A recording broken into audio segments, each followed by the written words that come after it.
Good evening and welcome to Stage One Family Theater's Theater for Everywhere Artist Panel, where we're going to discuss what it's like to make theater for young audiences during a pandemic.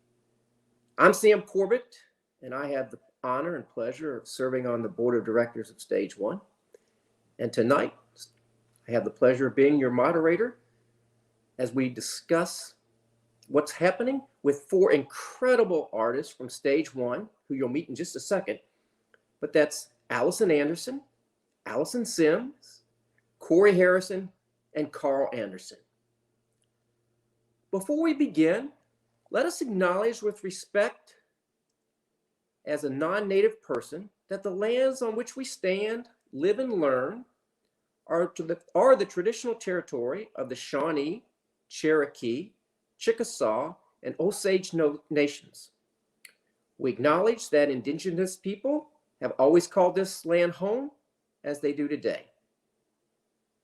So let's meet tonight's outstanding panel. And I'm going to ask each one of them to introduce themselves. And we'll start with Allison Sims. Allison, say hello and tell us what you do. Hello, I am Allison Sims, and I was the prop designer. I am also the lead production technician here at Stage One and for Theater for Everywhere. Well, welcome. Corey, introduce yourself. Hi, I'm Harrison. I'm the sound designer for Theater for Everywhere, and I also have the immense pleasure of being the associate artistic director for Stage One. And then we get two for the price of one, folks, with Allison and Karl Anderson. And don't they look good sitting there? Especially with the prop that Karl added in the background. Lean over so we can see the tree. Very nice. Introduce yourself. Hi, I'm Karl Anderson. Was the scenic designer for Theater for Everywhere as well as the technical director.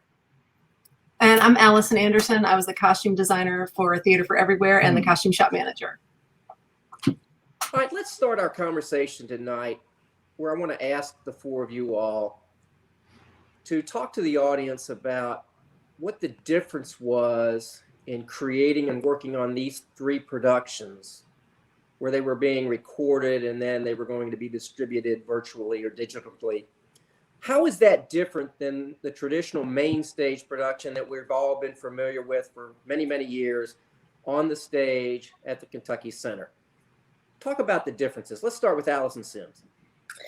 Yeah, the first thing that kind of jumps out at me was that in theater, we have the grace of the 10-foot rule, that our nearest audience member is going to be, the closest they're going to be is 10 feet away.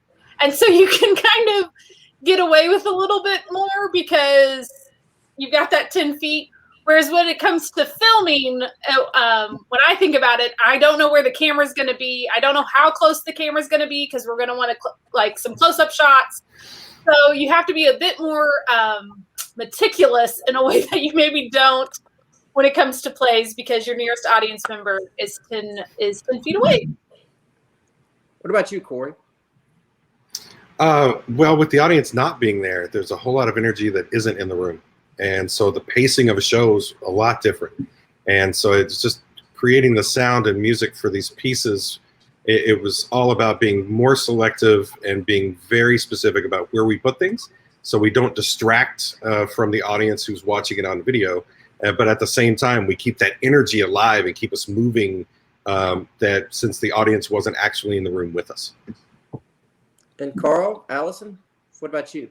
Well, for me, a lot of it was the same as Allison Sims, that everybody can see things a lot closer, and so detail was a little more important. And while these weren't really super detailed costumes, it was all contemporary clothes. Things like when we were doing quick changes backstage, we just had to be a lot more sure that everything was just right. Because if you mess up a little bit on a fast change in live theater, you know, the audience might not notice so much if the wig's a little bit crooked, but if it's on film, you're definitely going to see it. So part of there was a definite nervousness in a little bit more tension in some of the fast changes because of that. But it all turned out great. Karl? Yeah, and design-wise process, I don't think I did much differently because some of the intention was these might go tour schools in our initial talks. So I didn't really do anything different visually for filming necessarily, but the challenge with the situation was that we were sort of putting them in rep. Like we could have changed out the 3 shows in one day if we wanted to. Even though we were filming one day at a time, we could have switched over to another show in 10 or 15 minutes, and that was just the nature of the beast. Let me call on Allison Sims. I'm going to put you on the spot and make you pick one of the 3 productions and talk to us, tell the audience kind of what was your inspiration for the designs on the show that you're going to pick. So I think across the board, on all 3, and then I'll pick one, but across the board on all 3, a lot of our decisions were made because at one point we thought this was going to tour. And in the conversations about touring, everything had to fit in a person's car. So that really defines what can be in and what can be not in, because if it's got to fit in a car, we have to think about how things are made, and we can't go to directors or playwrights and say, you can have everything. Like, no, it's got to be confined into a car. That being said, I think one of my favorite things that I got to work on was in Reframe, where the wigs, there was a moment where a table of wigs rolls out, and it was very fun to research the wigs and decide what cultures I wanted to represent in the wigs. I've also never worked with wigs before. It was a lot of fun to it was a lot of YouTube videos of me trying to figure out what was going on, but it was also a lot of fun to learn this process. And that's, the best part about theater is that I get to learn something new every single time I work on a show. But when it comes to Reframe, that was really one of the big things that I was tasked with, was figuring out 4 different cultures of wigs and how to style them and get them on stage. So that I really enjoyed that, and I really enjoyed thinking through the inspiration of what cultures I wanted to see. So that was a lot of fun. I had a lot of fun doing the wigs. Corey, let me ask a quick follow-up question. How much time did you guys have between the point where you determined we're not going to be able to perform in schools, this is not going in the back of the car, and we're actually going to shoot this at the center and film it and send it out virtually? How much time did you all have as a staff to kind of put all that together? We were right in the middle of the process. We, as everybody else, kind of all the other performing arts groups going through the same year that we had, it was one of those where we're dealing with that ever-evolving information. And I think the way it worked was we were kind of in the middle of workshops and rewrites in July, thinking that we were going to still be able to tour this, and then figuring out that, no, we saw that second spike come in. We're like, we're going to have to go to video and stick pretty much straight to video and make this kind of a way for students to virtually experience the arts. And so from that, I would say late July, and then we were in rehearsals by mid-August, late August, and filming in September. So it was a quick shuffle for our timeline. Right, that's what I would assume. 6 to 8 weeks. Okay. All right, so I must confess that I was wearing my mask and I was social distancing, but I was able to sneak in and watch the actual filming of Monster of Mine. So I was a live studio audience of illegally in the Arts Center. Don't tell people at the Kentucky Center. Allison Anderson. It's just between us. Yeah, just between the let's see, 5 of us and hopefully thousands of people that are going to watch this. So Allison Anderson, I got to know as a grandparent, because I want to take these things home sometime and to my grandchildren, talk to us about creating the puppets, because they are so cool that, as I say, I'd like to have a couple actually sitting right behind me as background. How did you come up with those ideas? Well, actually, Karl ended up sketching those up early in the process. I think maybe even before we'd had any real like official production meetings with the playwrights and the directors. He just had some ideas about what they ought to be and sketched up some really great stuff. And they were perfect because we knew that they were going to have to get put on stage. We weren't quite sure how that was going to work yet, but it turns out they had to be stored in boxes that were part of the set on stage, and the actors themselves had to take them out of the boxes and get them on by themselves while they're doing dialogue in a moment when the character was like either angry or bored or whatever it was that the monster was supposed to be representing. So it turned, I mean, I actually do a lot of creatures and some mascot work and stuff like that. So this was definitely right up my alley. And there's me modeling the mock-up of one of the monsters. That was the first one that we tried out to see how it would work. They're based on baseball hats. They're basically like a hat and a coat and gloves all attached together, and then you just kind of put them on like a coat and put the hat on, and then you have this monster. So that was, and the actors used them so perfectly. They just knew what to do. It was really wonderful to have them wearing them exactly the way we were hoping that it would work out. They did a really good job, I thought, of like developing a character and then the character still maintained once they got the puppet on. Yeah, yeah, really. Yeah, absolutely. Like, they brought them to life. Collaboration between actor and what you two had created. It's always so delightful as someone who as the creator of creatures like that, when to see the performer put that creature on and the performer just disappears and they become that creature, because we could still see the actors' faces. Yeah. But they really worked with the head to put their heads down and back up, and it was wonderful. So let me take the liberty of asking our technical director, Kate, if she would throw that sketch image up that Karl created, because I have a particular question about the one on my right, the green-eyed jealousy monster. Where you need to make the note says, make the fur more yellow. But Karl, I've got to know, is it a situation where you can't sleep at night and at 3:30 you come up? I mean, where does this stuff come from? As a non-artist, where does this come from? I have to, whether this is admitting something, that was the easiest thing in the world for me to spit out monsters like that. And it's from childhood. Like, I think Jim Henson is probably one of the most inspirational American artists that I can think of. And the script was pretty particular about how they were worn and how they're going to work. And so I think I just thought color and shape, because I was just in the groove of it. And once you get past having a Cookie Monster or a Grover, then you get past that, and then you get the other ones. The first one, one that's blue and kind of big eyes like Cookie Monster, is actually, it's obviously one of the most effective because it kind of comes from that Sesame Street feel. Our teeth and our claws really added a lot to it, though, and the portrayal and the acting was perfect.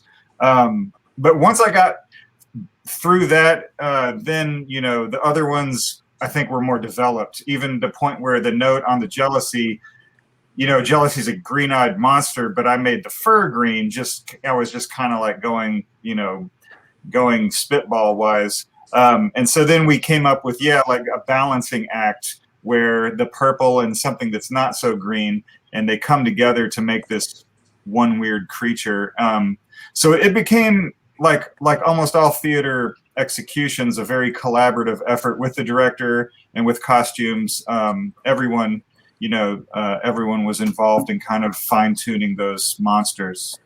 Well, you did an outstanding job. They're great.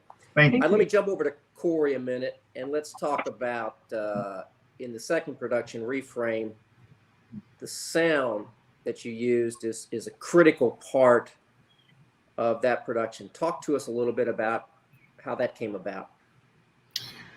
Well, it was definitely inspired by the script. I mean, the script is incredibly clever, written by Jada Dixon, and she created this wonderful, fantastic character called Mrs. Big Hair Don't Care, and it's larger than life. A lot of the times in my shows that I've had experience, sound sometimes plays a major role, and we reference it by saying like, oh, it's like another character in the cast, or it's another character.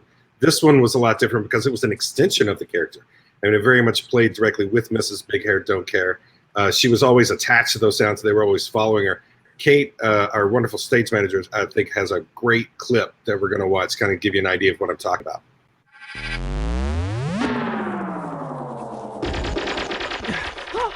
Whoa! Where are we? I'm not.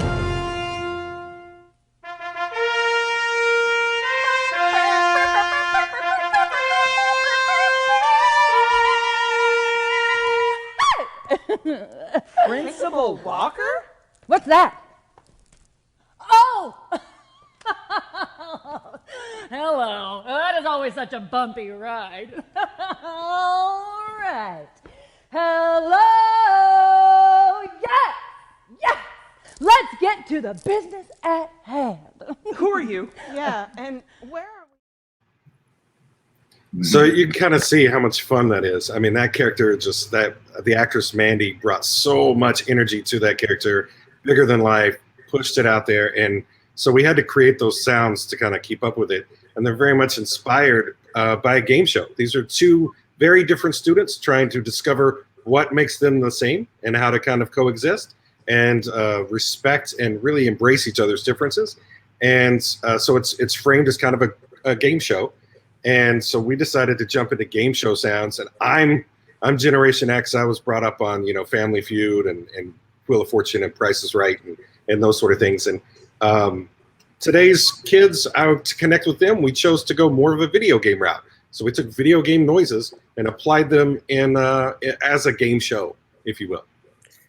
So is that something that the first time you read the script, you said, oh, that's the direction I need to go? Or did that evolve over time as you were working through the production? And as you just said, I think it evolved over time. Yeah, I think it evolved over time. I think, when I first read the scripts, scripts are meant to be heard and seen, I guess, more than read. And so being able to get in the rehearsal hall and watch how those words jumped off the page and what the actors were doing with them, there was a light bulb moment where I was like, oh, it's a game show. What took me so long to get that? To speak to that, Corey, when I read the script, I did not think like game show sounds, and was surprised you were going. I mean, it made a little sense once I saw the full thing, but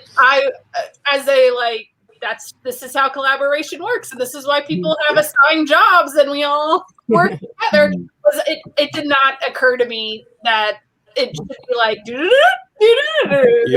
It was one of those like crazy moments there. You were talking about the wigs earlier. When they do the reveal on the wigs and we have diversity come up, and it's just kind of like, oh yeah, oh my bad. Spoilers, everybody who hasn't seen it. Sorry about that. I'm bad about them.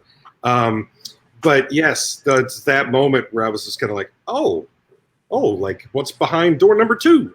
Yeah, it didn't read that way in the script, which is funny to me. So Corey, in the interest of full disclosure for our audience, at your advanced age, did you have to consult with some younger folk to know exactly what video game music should sound like? You know what? I am a gamer, but I try to stay humble and realize that I am also way out of date. I expired my prime a while back. Okay. Luckily, my son, who actually got to write the original music on Monster of Mine, and he's 13, and he kept me in check. I'd be like, hey, what's this, blah, blah, and he'd be like, oh, that's from this game. I'd be like, oh, okay, great. Luckily, the kids these days are pretty hip. They're still connected with Zelda and Mario Brothers and that sort of stuff. Okay. All right, Karl, let's talk a little bit about the third production, The Right Shoes, because in that case, the scenic design that you landed on is much more literal than the other two. Right. Can you tell us a little bit about how you arrived there, how you made that? Sure. The script was very particular in the locations. There was the classroom and sort of the schoolyard, and there was home. You saw them at home and school and the playground. So my initial concept, we were having 3 walls, basically 3 panels, and so I went really literal with that. And I think that it was just in the storybook fashion sometimes. I kind of just got the imagery of these literal places, and once the scale, kind of was a little bit out of whack, and with meetings with Andrew and Corey, being artistic directors before the directors were signed on for these shows, we thought that the scale should be brought down and be more personable. And at that point, I really thought the scale of Charles Schultz Peanuts comic strip was kind of right on, and I even leaned into that color scheme. And so it's literal, but it has the feel where you just see the edge of a door, a little bit of a window, and the school sign, and you kind of have the classroom in the background as sort of the backdrop. And then the color scheme kind of fell into a, for lack of a better term, like a primary color scheme. There was kind of a yellow, kind of a red, kind of a blue, and you can kind of get the feeling of the comic strip Peanuts. I think that the truth of those characters kind of was a little bit analogous to the truth in the characters in the play. So it wasn't a big stretch. And for me, when you see it in the reality, I think that it served really well, because it's not really picture book, and it's in a cartoon world, but I think that the kids belong there. It's the right size for them, and it's not a complete picture. And so I think that there's some gaps that were filled in, and it became, one of my favorite children. We want to leave a few minutes for some questions from our audience. So we're going to have what I'm calling the rapid fire round, where you can only give me a title, no editorial comment, no explanation, just the title. Because obviously what I'm going to ask you to do is, if you had to do it over again, having been involved in these 3 productions, which one would you want to do again? All right, let's go in reverse order. Let's start with Karl. Which one, Karl? Would I want to design again? Probably Reframed. I think, like that had a concept, a high concept of sort of a mural of, everybody's hair, and, like everyone sort of embracing differences and similarities. And in some ways, to me, it blends in with the characters. And I wish I could maybe think of the color scheme in a little bit offset than active. Right. What about you, Allison Anderson? Which one? Maybe The Right Shoes, just because it was a fun show, and I enjoyed. I enjoyed all the shows, but it would be fun to do that one again. Corey? I'm going to go with Monster of Mine, because I, as a sound designer, got to work with my son as a composer, and check that off the bucket list. That was a great moment, and it was really creative and wonderful. I would definitely do that again. So, Corey, you said that your son is, at least at that point, he was 13. Yeah, he still is. So could we just encourage him to skip school, forget college, and come straight into the Stage 1 production world? And I don't think so. I don't think so. Knock the old man out of the picture. I don't need that kind of steep competition, that stiff competition right now. I think Understood. that it's more important that he figures out my retirement plan and goes to as much schooling as he can go to. I get that. All right, what about you, Allison Sims? Which one would you pick? I guess maybe Reframe. I had a lot of fun on Reframe. It was fun to do. It was fun to figure out the wigs. It was fun to make the big poster boards. But I had fun on all of them. I always have fun. Well, isn't that what it's about? Yeah. Okay, let me ask Kate. She just put up there if we have any audience questions. Here we go.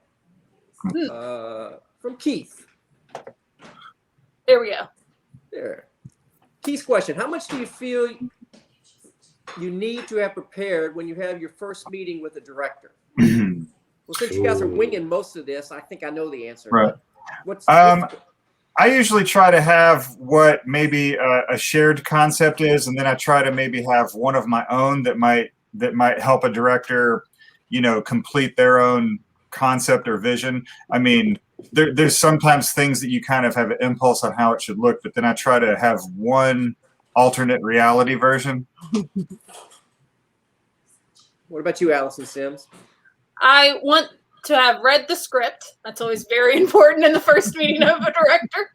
Is I want to have read the script, and like Karl says, I want there's like a loose interpretation of what I think is happening, and then you kind of want to wait to hear the director's vision. That's really going to set you on a track, because they could be thinking Monty Python, and I could be thinking like SpongeBob SquarePants. So you definitely want to, those are just two random examples, but you definitely want to hear what your director's vision is before you start going down a lane. So I basically want the script read.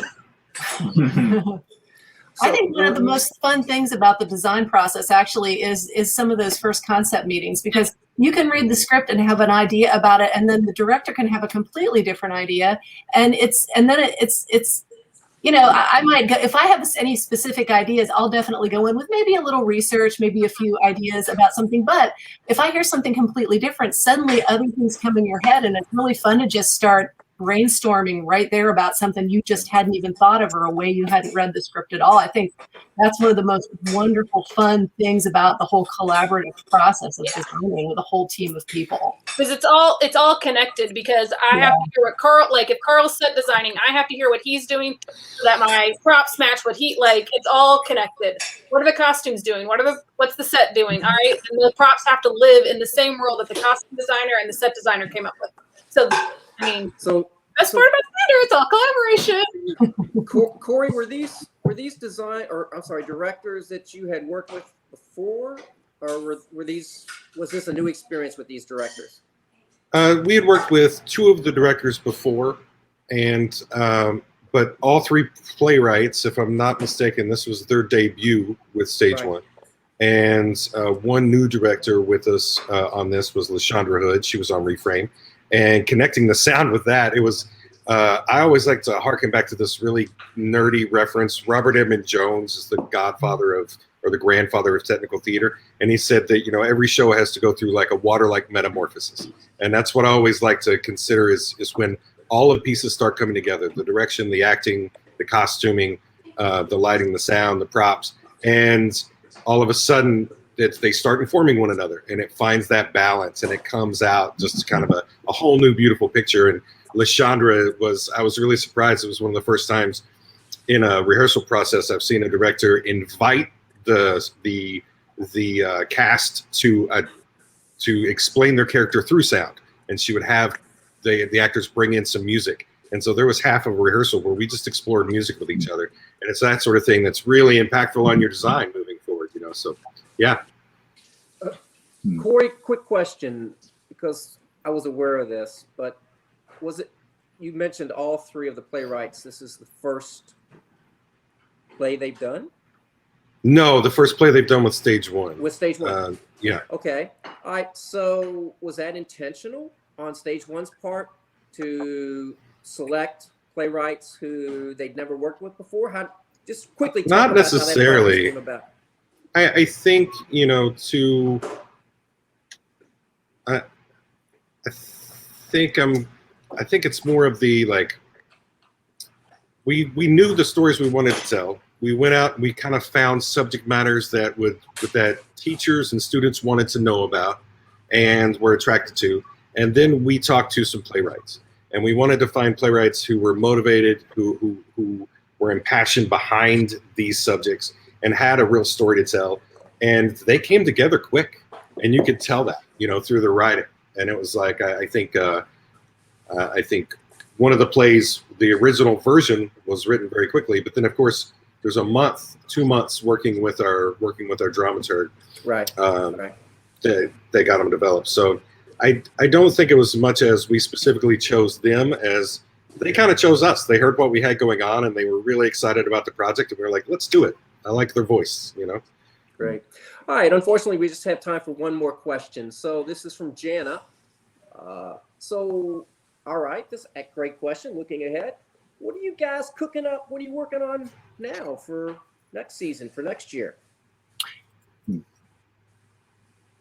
What are we each individually designing right Yeah, real quick. now? All right, Anderson's good. I got a good answer. I'm at Kentucky Shakespeare Festival. Shakespeare in Love is designed and opening June 17th, and Henry V is in the process of some design. And I have a call with the director tonight at 9 o'clock to talk about Grapes of Wrath production that I'm helping facilitate. That's you, Allison. Yeah. Oh, I'm not actually designing anything right now, but I am working in the costume shop at Kentucky Shakespeare Festival, which is actually something I've wanted to do for a long time and have just never had. I've usually been booked up in the summer, and we're just coming out of this pandemic. This happened just to be, I was free. So I've been there. I've been in the shop for a week, and it's just been great. I'm really enjoying it. What about you, Corey? I've got a couple of exciting projects cooking right now. Both of them are with Stage One. Surprise, surprise. And we're doing our storytellers with the zoo is kicking off, a special endangered species version. And that's happening this Friday. We've got a couple of other pop-ups in and around Louisville, so keep your eyes out for it because it's really fun. Getting back to live performance, can we all just applaud for that? Yay! Let's get that going again. And then an immense undertaking every year is our Summer Drama Works camps that run all summer long. And as Associate Artistic Director, I get to be intimately involved with that this year from every aspect. So lots of moving parts and amazing collaborators and instructors. So it's going to be a good summer. How about you, Allison? My answer is very similar to Corey's. I got to design and make the props and costumes for the storytellers, the Endangered Species Day at the zoo. I have a very fun giraffe hat, I think. That got made, and some unicorn heads. And then every summer for the past 4 or 5 summers, I do the set costumes and props for the production, for the performance camps at Stage One. I always have a blast, and I always feel a little in over my head, but I surface eventually. So good problems to have. Well, I Yes. want to thank all 4 of you for being with us tonight and sharing your experiences. We also want to obviously thank the sponsors of Theater for Everywhere, because without them, many of them are listed on the screen. And their financial support, they made this whole exciting process possible. If you're at home and you're saying, well, I haven't seen Theater for Everywhere, well, it's available via streaming. You can purchase it until June the 2nd, so there's not a lot of time left. You want to jump on it. And if you have any other questions, I'll bet you could probably go to stage1.org and get all the answers that you need. Thanks again for joining us tonight, and have a great summer.